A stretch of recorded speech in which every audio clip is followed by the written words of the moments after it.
When The Accountant 2 begins, director Gavin O'Connor immediately makes one thing clear. This is not going to be just a replay of the first film. The tone is darker, sharper, and more focused, and he shows it without wasting time by killing Raymond King, J.K. Simmons, right out of the gate. Raymond's death is a masterstroke of storytelling. It's not flashy. It's not dramatized with slow-motion shots or swelling music. It's cold, quick, final, and it works because it recenters the emotional core of the story. King's death isn't there for shock value. It's there because it matters to Christian. It sets up a domino effect that pushes Christian back into a world he thought he'd escaped.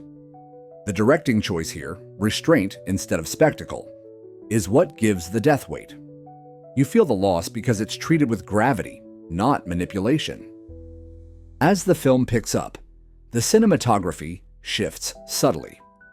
Scenes are framed tighter around Christian, Ben Affleck, and Braxton, Jon Bernthal, showing the growing claustrophobia around them. O'Connor wisely gives their interactions space to breathe, letting their complicated brotherhood unfold naturally rather than forcing it with exposition. Braxton's return is a highlight of the movie. Unlike in the first film, where he felt more like an obstacle to Christian, here he's fleshed out. Their banter, their friction, their loyalty, it's messy and real.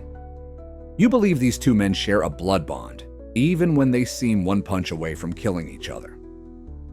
Then Anaïs enters the story, and the film subtly shifts again. At first, Daniella Pineda plays her with calculated coldness. She's framed in harsh lighting, distant camera angles, an outsider. It's easy to believe she's the new villain.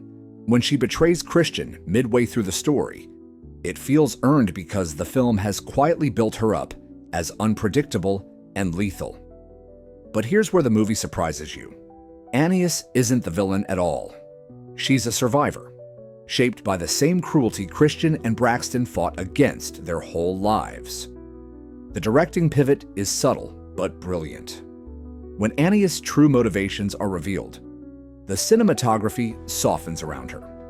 She's shot in warmer tones, often sharing the frame with Christian, no longer an outsider, but an ally. You don't just hear she's changed sides, you feel it. The final confrontation is where The Accountant 2 shows its full hand. The villain, a corrupt senator, hiding behind charities and nonprofits, could easily have been cartoonish. Instead, he's played with chilling subtlety, almost mundane in his evil. The choice to have Anaïs deliver the killing blow instead of Christian matters deeply.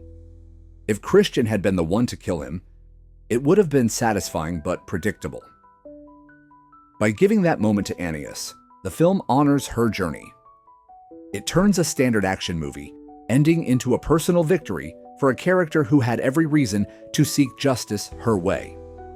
And make no mistake, this death feels earned, not just because the villain deserved it, but because the person pulling the trigger needed that moment to reclaim her life. Braxton's injury during the final battle is another key choice, and it's handled beautifully. For a few agonizing minutes, the movie convinces you he might die. The action slows. Christian's panic bleeds through his normally stoic exterior.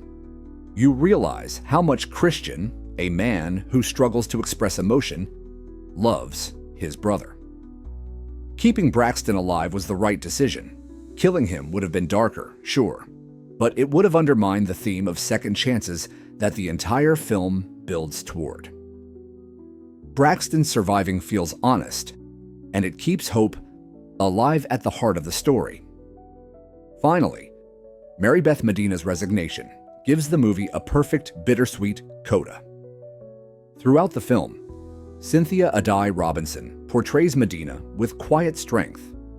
But when she realizes that no amount of dedication can clean a dirty system, she walks away, not in shame, in integrity. O'Connor directs her final scenes with restraint, no speeches, no melodrama, just a simple act of stepping down, choosing self-respect over disillusionment. It's a small moment, but it's one of the most powerful in the film. The Accountant 2 isn't just an action sequel.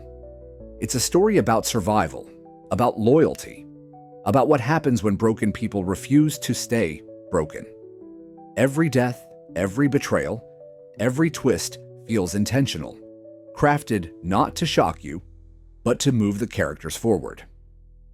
Gavin O'Connor's direction brings a grounded emotional realism that elevates the film far beyond typical action thrillers. Ben Affleck and Jon Bernthal are at their best here, giving performances filled with restraint, pain, humor, and heart. While some plot points are dense and occasionally overcomplicated, the emotional through line remains crystal clear. And that's what ultimately makes The Accountant 2 not just a worthy sequel, but a better, deeper film than the original.